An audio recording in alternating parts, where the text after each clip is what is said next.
been tough. It's been really tough. I wouldn't have built it if I gave up. It's so easy to give up. I mean, there's so many excuses you can tell yourself. Yeah. It's so easy. So that's like one piece of advice. It's just like, it's easy to remember and it'll stick with you.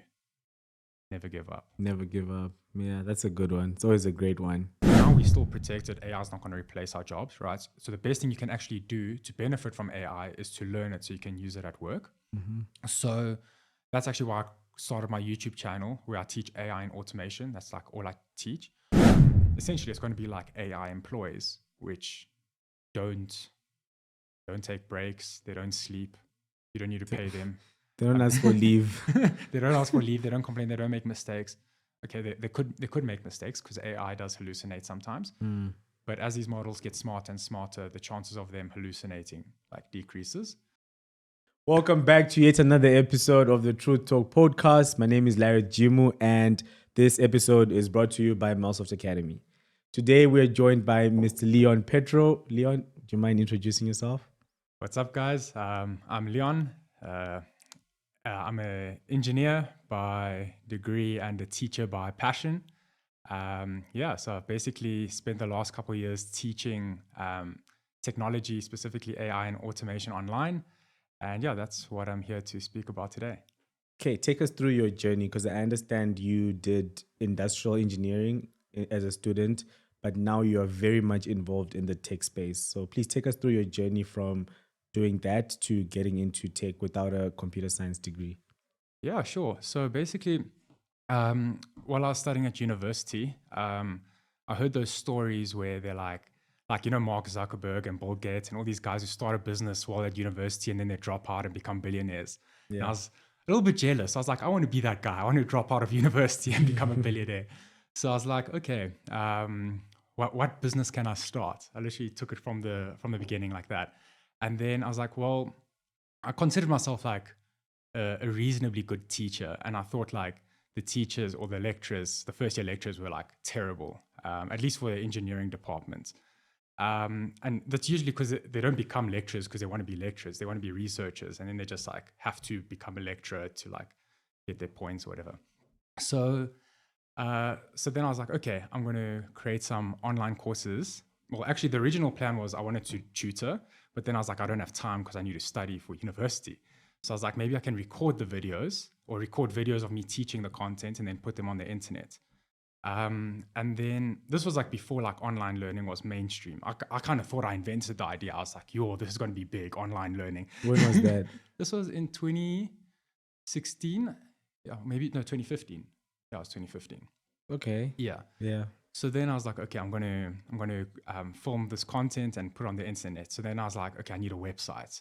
So I asked all like my nerd friends, how do I make a website, whatever, and they're like, just call Web Africa, they'll make a website. So I called Web Africa and I was like, hey, I heard you guys make websites, and they're like, yeah, what do you need? I explained what I need, and they're like, it sounds like you need Udemy. And I was like, Udemy, what's that? They're like, you just upload your videos and then they host all the tech and they do the advertising for you. I was like, what? That's incredible. So I go to udemy.com, I check it out. I'm like, this is exactly what I need. So then I basically created courses like during the December holidays on mechanics, electronics, machine design, a few others. And then I put them onto Udemy. And then when I went back to university in Jan, like afterward, people would come out like their semester tests and like fail. I'd be handing them flyers like, he has a coupon code for a mechanics course. And then that's basically how I got started with online learning.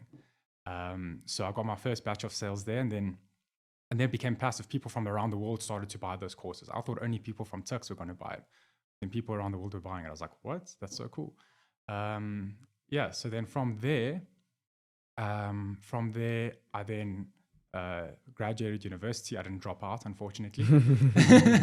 And then I went to work, and I worked in supply chain logistics for like a year and a half, which I didn't really enjoy.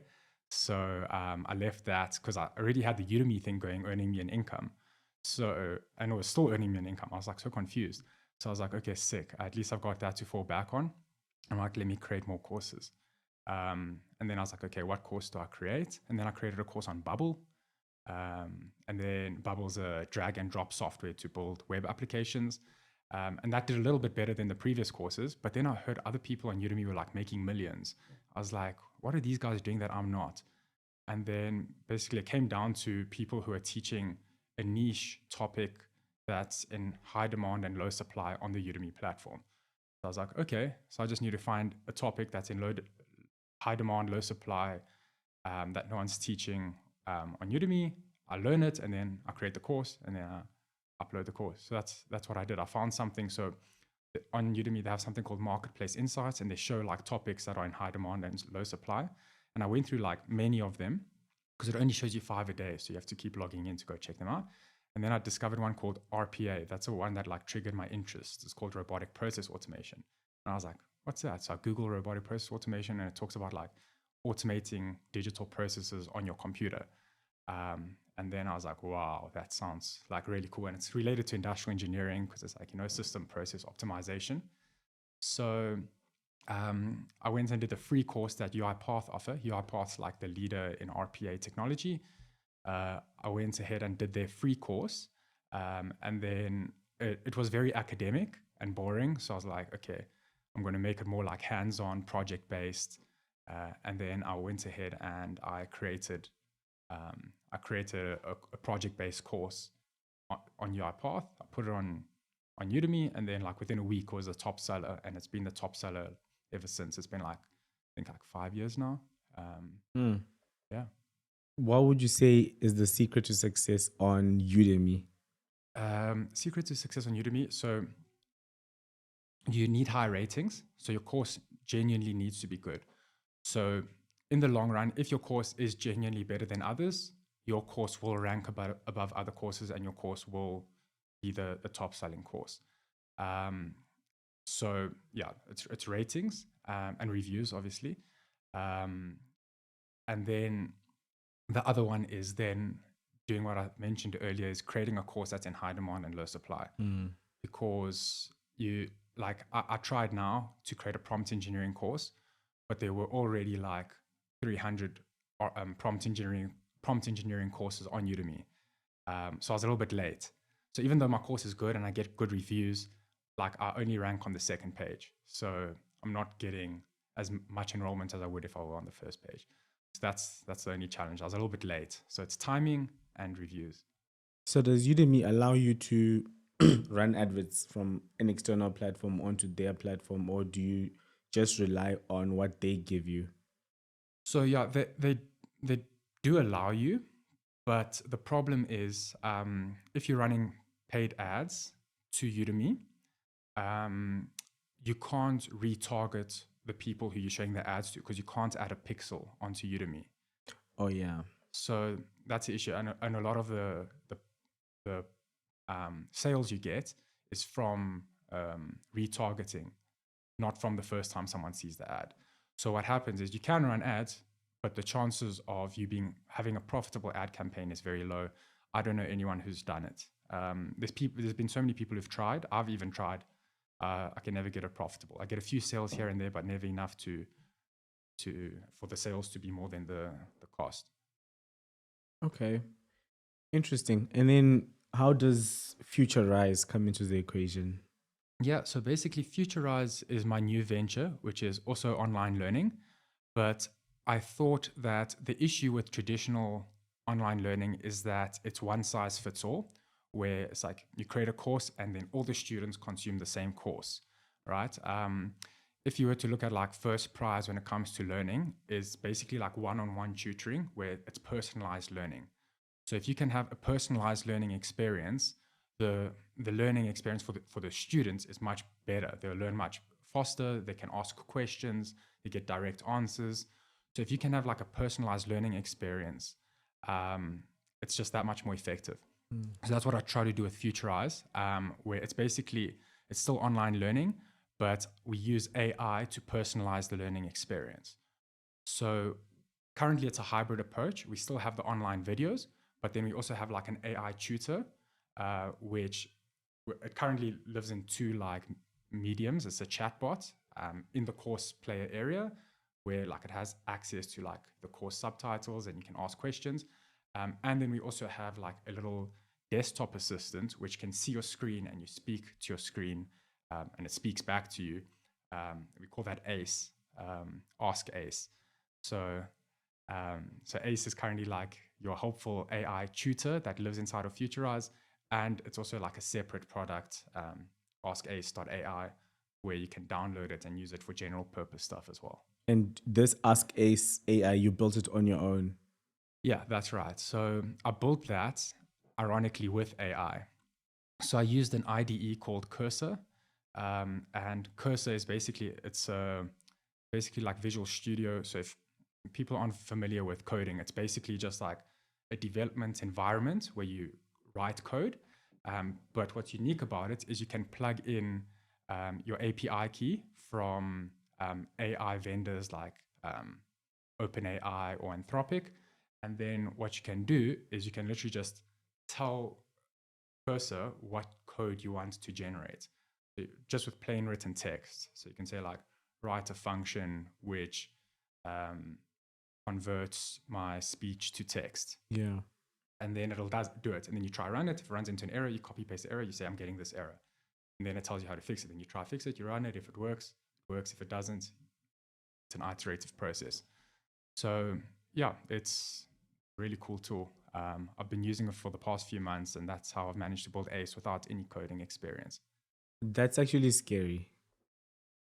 I mean, it is. It is. It lowers the barrier to entry for non-technical people Yeah. to build technical products. It's essentially like what Bubble was, with a drag and drop interface to build web applications. But now it's even better because it's not even drag and drop. You're just telling it what to do In and English. in English, and it writes actual code. And code's more versatile than like a drag and drop interface as well. I think it's scary and exciting at the same time, because if you're a developer, you can now build products on your own without needing many other people. But if you're someone who's not using this AI, you can quickly become redundant in an organization. Yeah, I mean, the way I see AI right now is that it amplifies a person to do work better and faster. So yeah, if you're not using AI, you kind of falling behind. Yeah, I mean, since AI or at least like large language models, since those came out, I've been using them like religiously every day at work. Yeah. And yeah, if they said you can't use LLMs anymore, I'll be like, damn, like my Yeah. productivity is just gonna go down. Yeah, I remember this one time when we were doing something in the office, and then ChatGPT went down for about 2 hours. We literally started to panic. Like, our whole business is gonna come to an end now, because what are we gonna do? It's rough, eh? And we Yeah. don't want to become too reliant on it, but Can you avoid it though? Is it possible to avoid? I mean, if you really force yourself, you can. But I mean, at the same time, do you really want to avoid it because of the benefits it offers, right? It's kind of like using Google Maps, right? People are going to say, oh, if you rely on Google Maps, you're not going to know how to get anywhere. It's like true, but I'll just then always use Google Maps. It's not going anywhere. It's not right? going anywhere. Yeah. So, yeah, it's probably not good to become too reliant on it. You still need to think critically, because ideally you want to think from first principles and coming to solve a problem.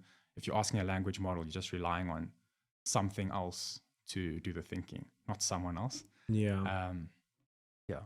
And as someone who is self-taught, I guess, who now manages to build software on a repeatable scale, software that's used by other people without a computer science degree, what's one word of advice that you'll give to someone who's also coming from that non-CS degree background, but they also want to be able to build apps the same way you're doing it? I would say like you're going to have a lot of grit. In the beginning, it's going to be like really difficult. Like you're going to get stuck on bug and after bug after bug after problem, and like you're going to get so demotivated and you're just going to want to give up. So you just have to push through. and then eventually becomes easier, right? Just like anything, practice makes perfect. Yeah. So I would say just push through.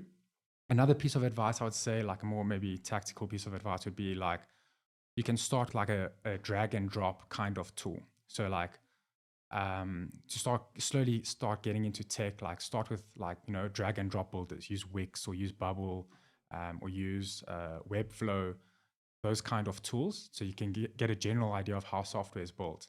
And then once you have that general idea, you can then move to code. But to be honest, now with large language models, it might be easier if you can just go straight with, prompting straight into code. But yeah, that's how I did it. At least I went from the drag and drop stuff to the prompting. Do you agree with the CEO of NVIDIA saying that in the next 10 years, we're not going to need software developers?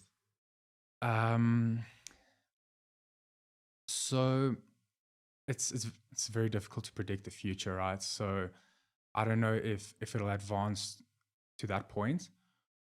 I think what's going to happen in the future is it'll be more like a software architect role more than a software developer role. Is probably what he's referring to. So it's kind of like how I built Ace. I was like more the software architect telling the AI, the software developer, to actually write the code. And then something doesn't work, I tell it that's not working, fix this, or I think this is where the error is coming from, or where do you think the error is coming from? So it's kind of like an architect approach. At the end of the day, you still need the human, because the human has identified the gap in the market and has the vision of what needs to be built. So someone actually needs to implement the solution. So yeah, at least for the near term, at least that's the way it will be until they develop AGI, artificial general intelligence, or ASI, artificial super intelligence.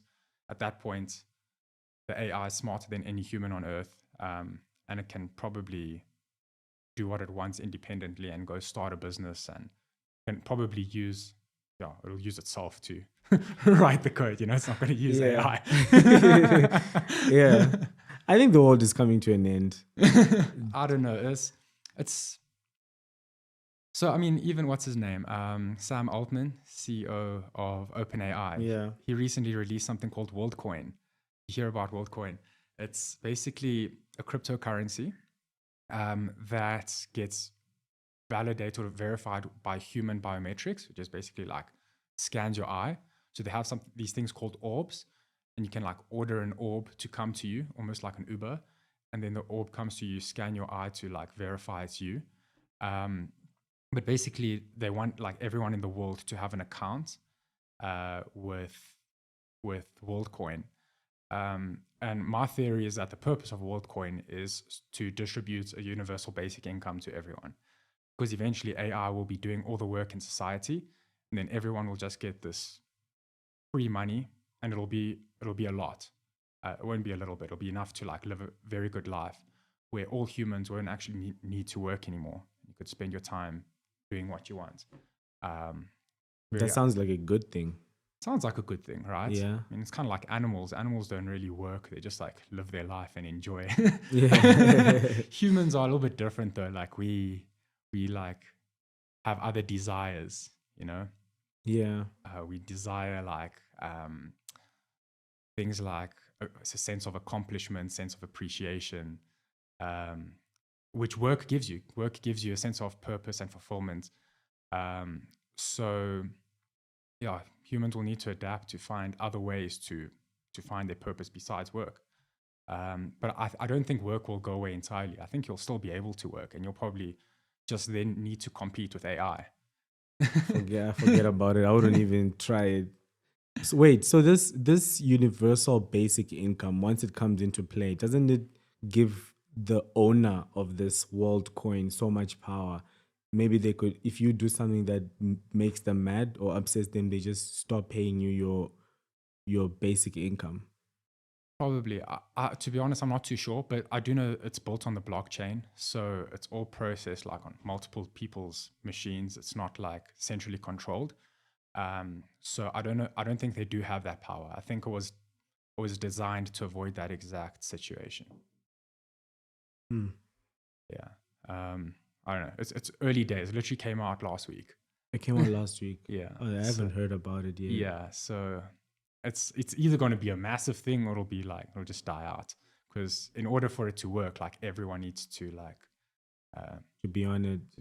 Yeah. So I guess another challenge is the internet penetration across the whole world, because some parts of the world don't even have internet.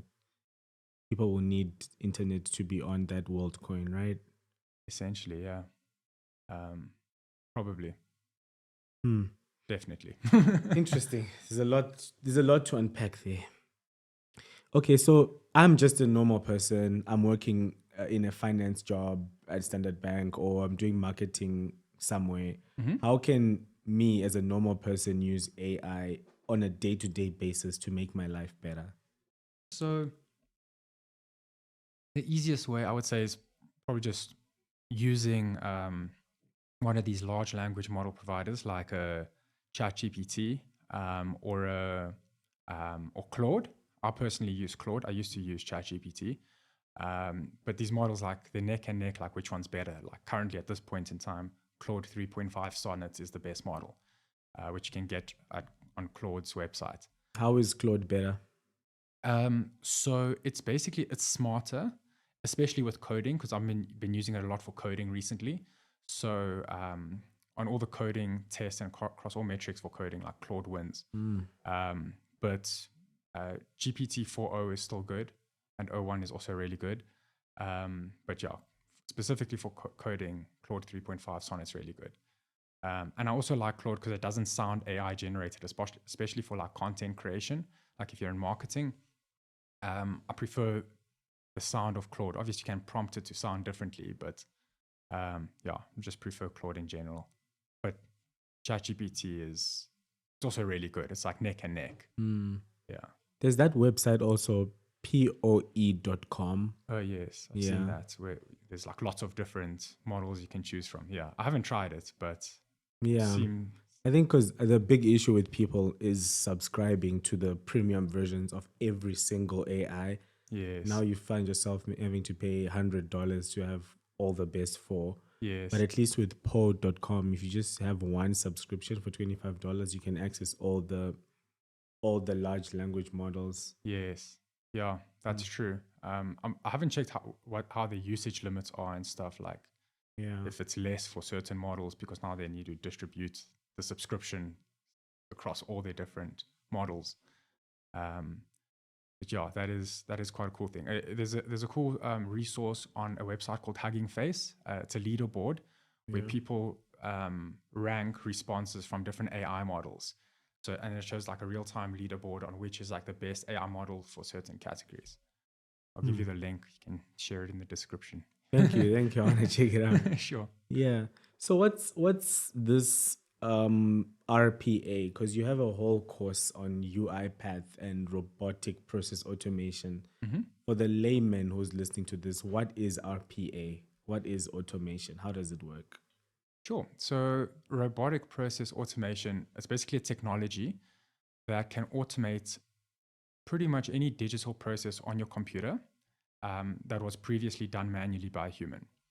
So you would build a workflow, and it's drag and drop, like drag in a click element, a type into activity, or open browser activity, put them in a certain order, configure the parameters for each activity, and then basically you program a workflow which can do your work for you.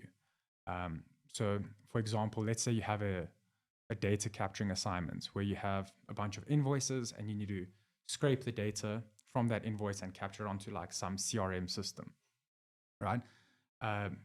Generally, you like a human would just like look at the invoice and then like just type in the numbers. Obviously, that comes with certain risks, like there's human error. There's obviously speed issues because human won't be as quick as a robot. So by building an RPA workflow, you can then get a time and cost saving by automating that process. And in general, humans don't like doing like menial, tedious tasks. They usually like prefer to automate that so they can focus on something that maybe relies more on their creativity or on their critical thinking or something other than just doing the same thing over and over. So by automating those kinds of processes, it frees up your time as a person to focus on more important work. So that's RPA. you basically like there's kind of 3 tiers to it, right? There's robotic process automation, which is what I described now. Then there's intelligent automation, which is basically where you can integrate AI into your RPA workflows.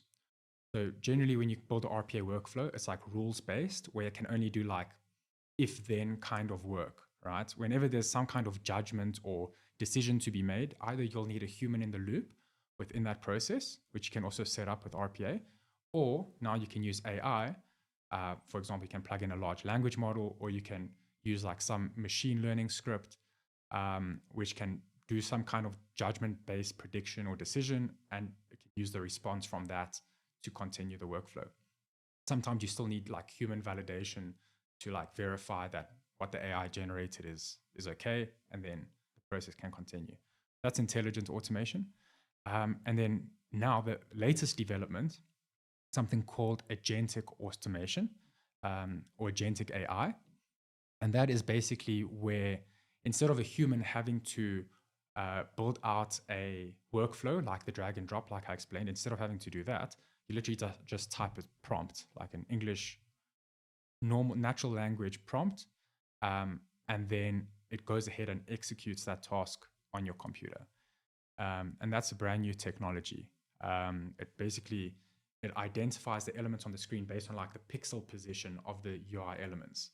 So it takes a screenshot as input, and then it basically identifies, okay, based on this instruction, what must I click or what must I type? And then it actually executes that on your computer. So you can imagine the possibilities of that. Anthropic just released that the other day. It's all good. Yeah, we can crop that out. Yeah. Anthropic just released a new model the other day called Computer Use, which uses Claude 3.5 Sonnet, the new model.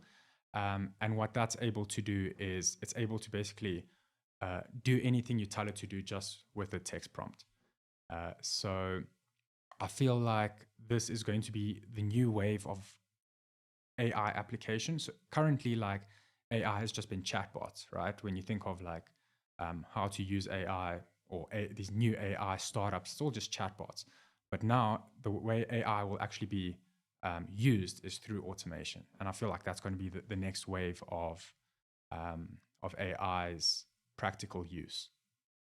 So let's say I'm doing admissions in a coding bootcamp, and I want people to get an acceptance letter when they're done. And my manual process is always opening Chrome, writing the acceptance letter, personalizing it to the student, and then sending the email.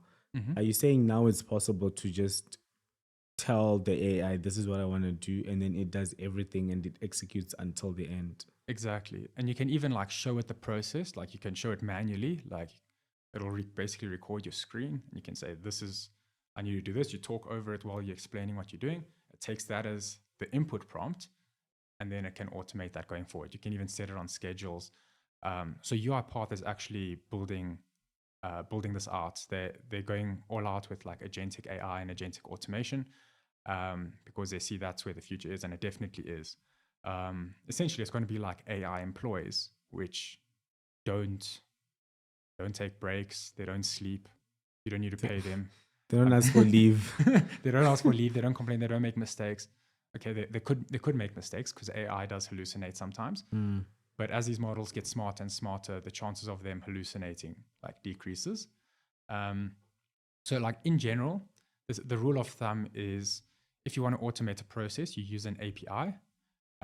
So those who don't know what an API is, it's basically a way to send and receive data between different applications, and different softwares usually have an API that you can use, and developers can use it to send and receive data between software. So usually if you can use an API, you should use an API because it's robust and it's reliable and it's always accurate. If there's no API, then you use robotic process automation, because RPA can interface with the actual code and the selectors on the screen. All right. But then again, that requires like humans to develop skills to build out those automations.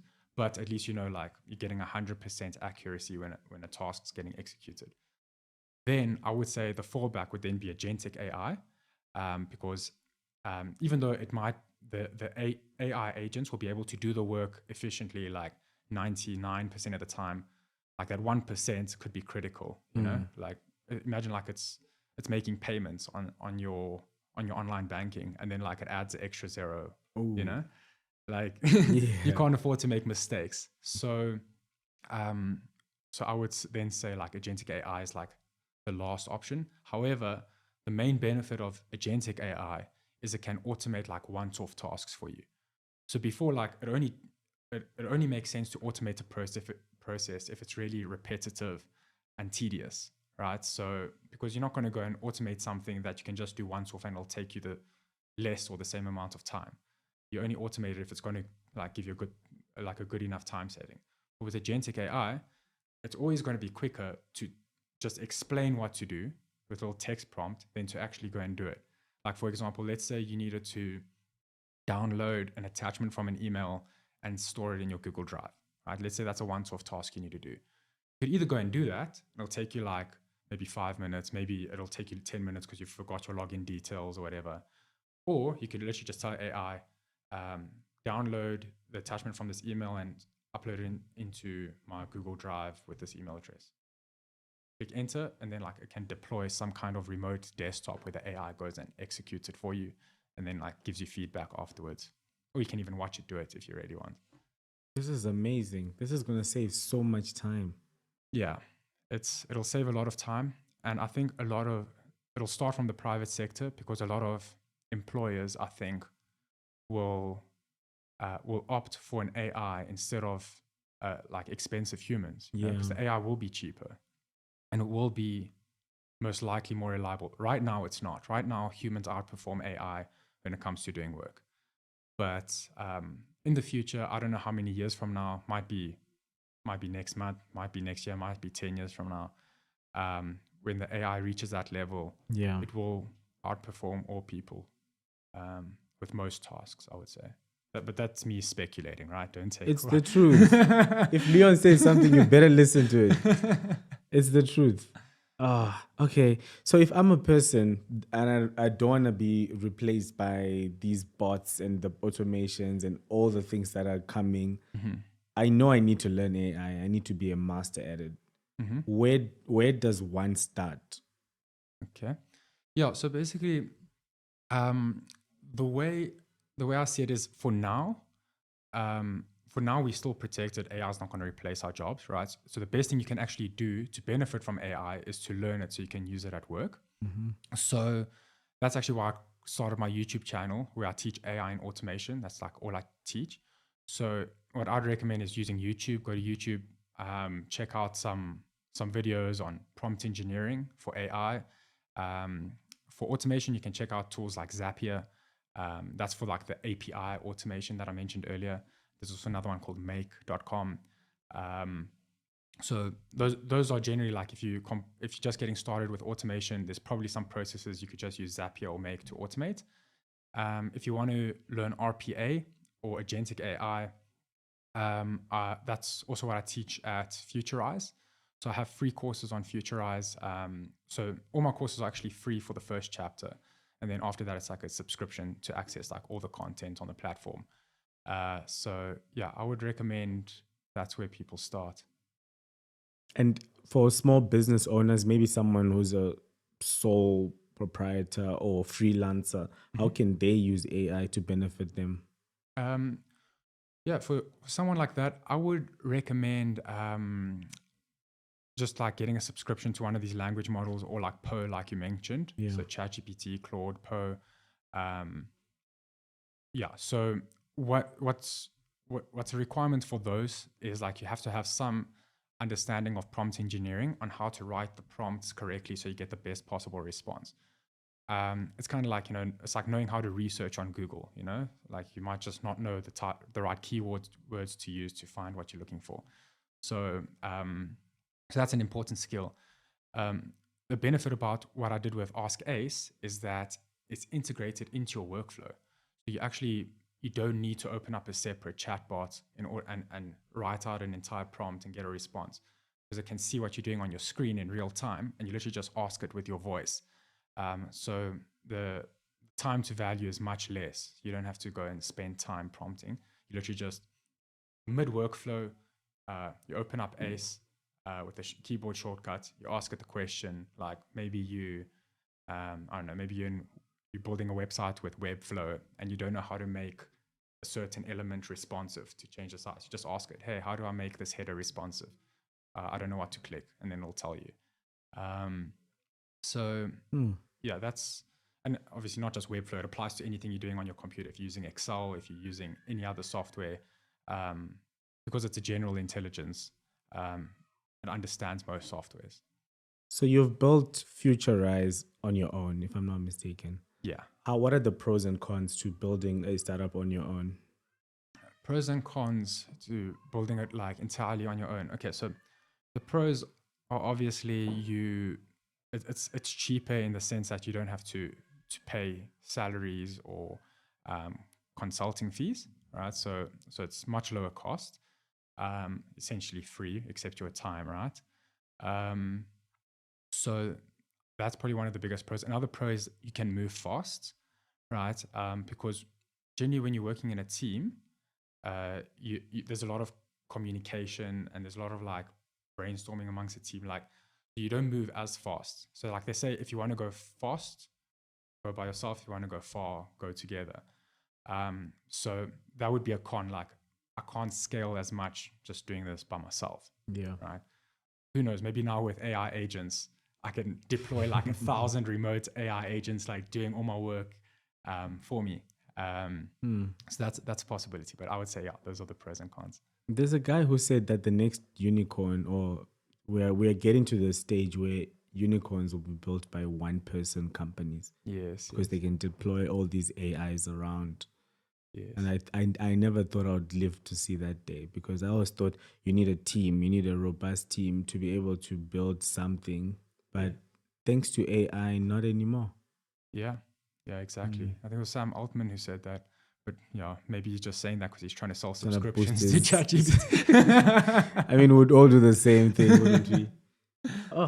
And then for common misconceptions, what are some things that you hear people say about AI that you feel like is not true?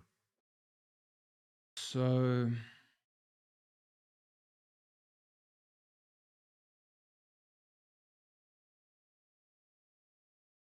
basically, like, at least within education, which is basically my industry and your industry, they say that people say like you always need a human to teach you. I think in the future, all teaching will be done by AI. I can't see a world where AI is much smarter than all humans, and then we're learning from humans. Doesn't make sense, right? We're gonna try and learn from AI. But then it's also like, what's the point of learning, right? Because AI is doing all the work for you. Yeah. But then we get into like a whole bunch of philosophical questions, which we won't get into. But yeah, I would say future of education will be taught by AI. Yeah, humans will be learning from the AI. Not within the next 5 to 10 years. I mean, we're already learning from it essentially. Like when you're asking a question to ChatGPT, you're learning from AI. Yeah. Obviously, you need to be cautious in case it hallucinates or gives you wrong advice. But yeah, that's why I built Ask Ace, because I feel like we're gonna need a whole bunch of like AI instructors to teach us different skills, integrated into our workflow. So you're learning while doing, as opposed to learning before, like currently, like you take an online course, you learn it, and then you go and execute. With AI, when the technology gets there, you won't need to do that. You could learn, like, let's say the reason you're learning, taking a Webflow course is so that you can create a website. You won't need to do that. You'll just start creating the website and you say, hey, you ask Ace, hello Ace, I want to build this website. Can you help me build it? And then it guides you while you're doing it, shows you on your screen what to click. But when it gets to that point, it'll also be smart enough to do it for you, right? Yeah. And then you can just tell it to make the logo bigger on its own. Yeah, exactly. So the agentic AI will actually execute it for you. Yeah, it sounds like a great future to live in. I'm actually excited because we can do a lot more without the need for humans, without the need for expensive developers. Yeah, exactly. It's like, yeah, Elon Musk believes we're going to live in an abundant economy where everyone has more than enough resources to buy any products or services that they want. Um, and yeah, the main thing about technology in general, especially with AI and automation, is that it creates leverage. Uh, and by that, I mean one human can literally um, start an entire business on their own, but a much bigger business than they would have been able to without AI and automation. So it's mainly leverage that it gives you. And that's what's exciting, right? You can just be a normal person and be like you can identify a problem in the world. I don't know, maybe you want to cure some disease, or maybe you want to start some robot company with like, I don't know, robot virtual assistants like Tesla did. Um, one person might actually be able to do that in the future. What's your take on those robots? Yeah, they're pretty cool. People that I speak to say that there's a human inside there. Like, I'm like, no, there's not a human inside there. Like, it's actual AI. Yeah. Yeah, it's pretty cool. I don't know. Obviously, there's a lot of AI skeptics who think like AI is going to take over and, you know, like kill humans and stuff. And the possibility does exist, but I think most of the developers and teams working on that technology understand the risk. So and there's a lot of regulation now, like surrounding AI and AGI and ASI. So yeah, I don't think it'll reach that point. I think humans, like, they understand the risks. They're not just going to try win for profit, because if they die, there won't be profit to be made. You know? Yeah. So yeah, I don't think that's something to really worry about, because a lot of people worry about that. I did in the beginning, but the more I've thought about it, the less I'm more optimistic about AI in the future than pessimistic. You don't think that these robots could someday just decide that for them to complete their task that you as a human have put in and programmed them, that the only way for them to complete their task with extreme efficiency is to wipe out the humans? Yeah, that's the doomsday scenario. It's yeah, I mean it's possible. It's possible, but I think, remember, there's a team at OpenAI called Super Alignment, where they're basically trying to find a way to control AI that is smarter than humans. So they're working on that research.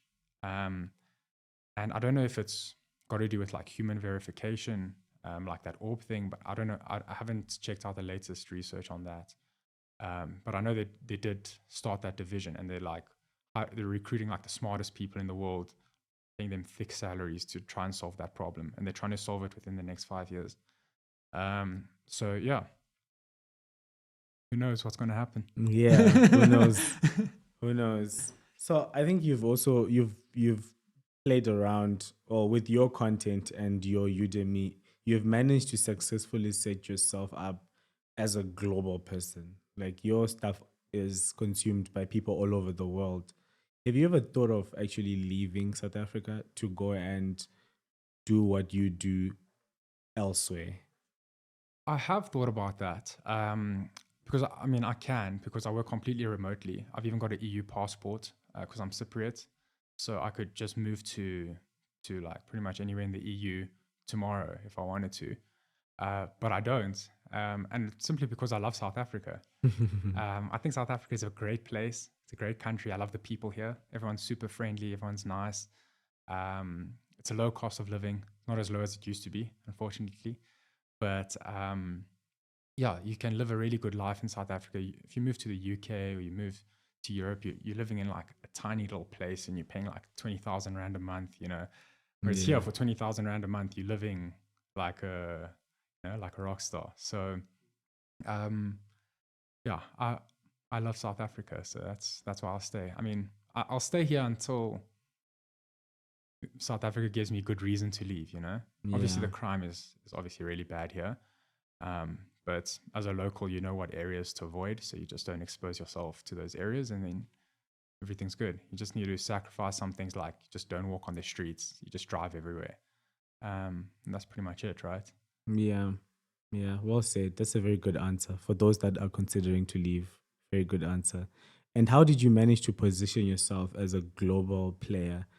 Because for some people like myself, my entire student base is here in Southern Africa, and I've not yet really put it to the rest of the world. Where would someone like me start? How would I do it?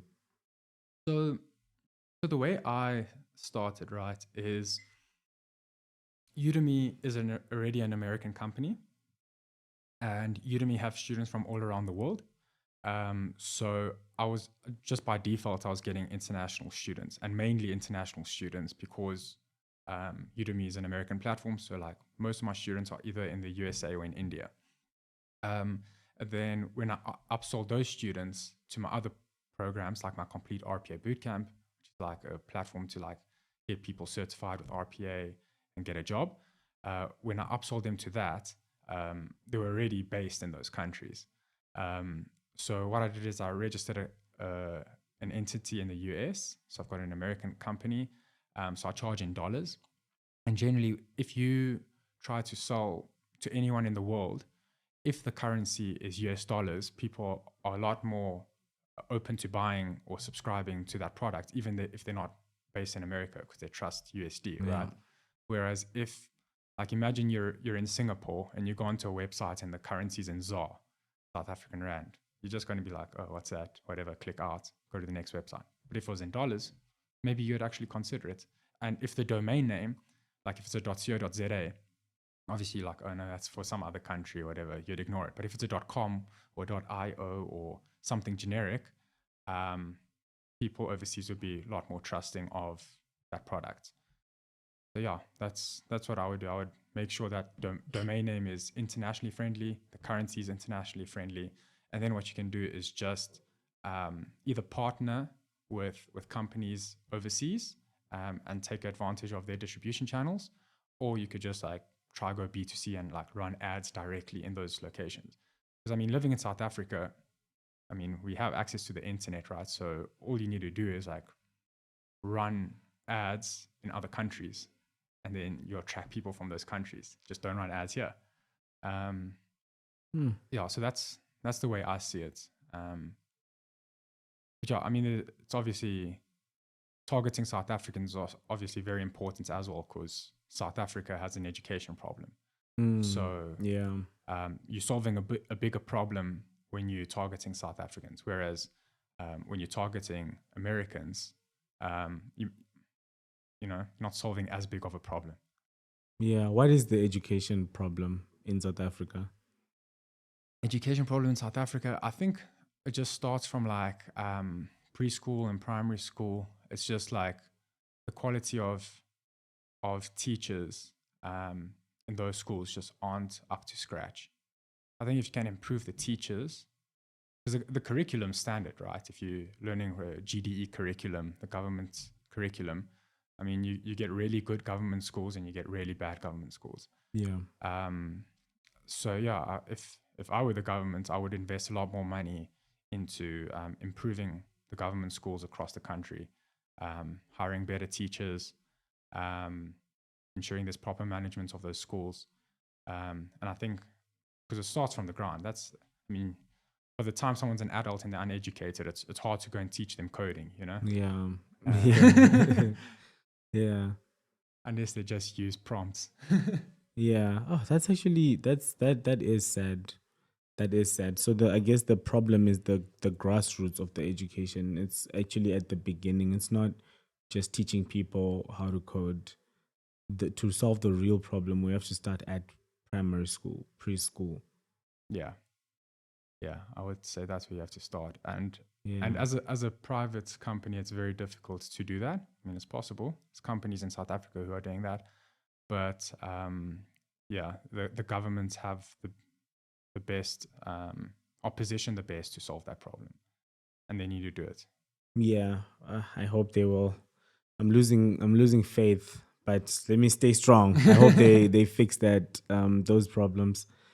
Okay, so what's next? What's the future? What does the future look like for Futurize? What are you hoping to achieve in the next 10, 15, 20 years?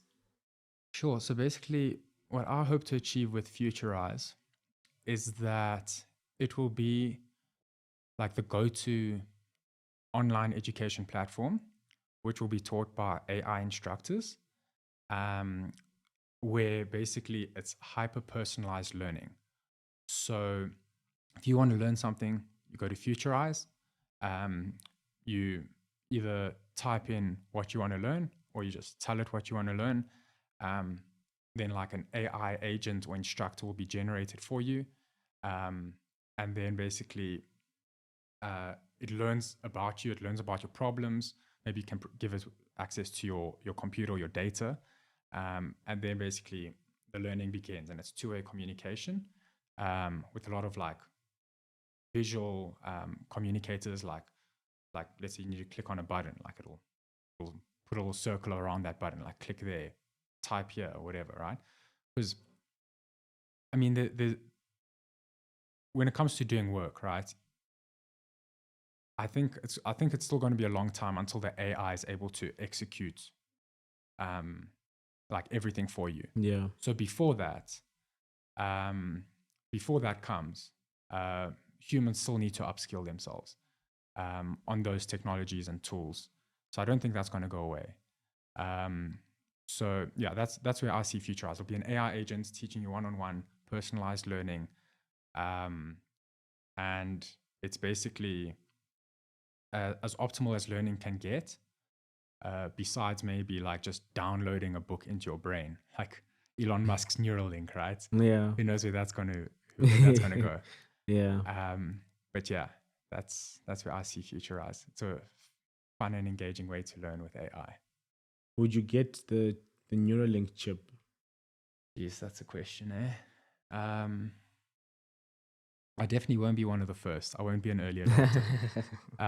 But I think the way they're executing it is like to solve like health problems. You know, like if you're blind, you put in the Neuralink chip, and then now you can see again. Or fix like your hearing issues, or if you're disabled or whatever. So there, it's almost like a no-brainer. Excuse the pun. So yeah, if I was disabled, I'd definitely get one. But the people eventually get that, and then those people outcompete normal humans who aren't interfacing with the computer. So then it becomes about competition, and then if you want to compete, you might have to get one. You might have to. Yeah, right now, preliminary answers no, but when that point comes, who knows? Who knows? Indeed. Yeah. Yeah. Thanks, Leon. Thank you so much. So I have one last question for you that it's coming from Mr. Fingers. I don't know if you know him.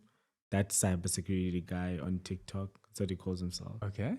So his question to you is, if you were 75 years old and you had a magic phone to call your 19-year-old self, what advice would you give to yourself?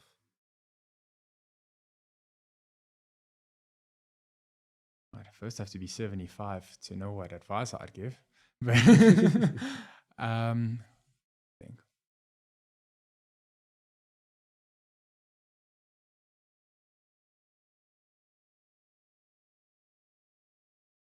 probably never give up. Is there a story where you were faced with a big challenge and you didn't give up?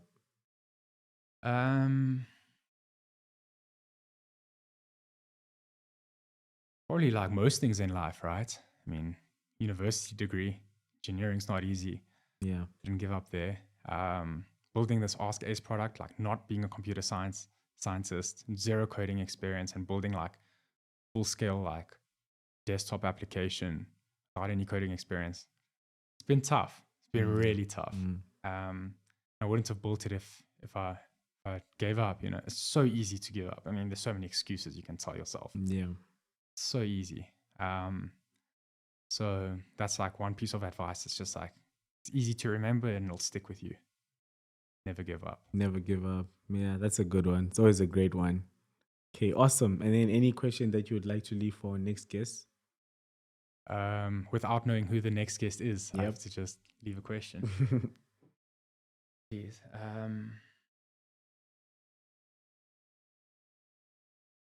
I want to give something cliche, like what's the purpose of life? But that is a good question.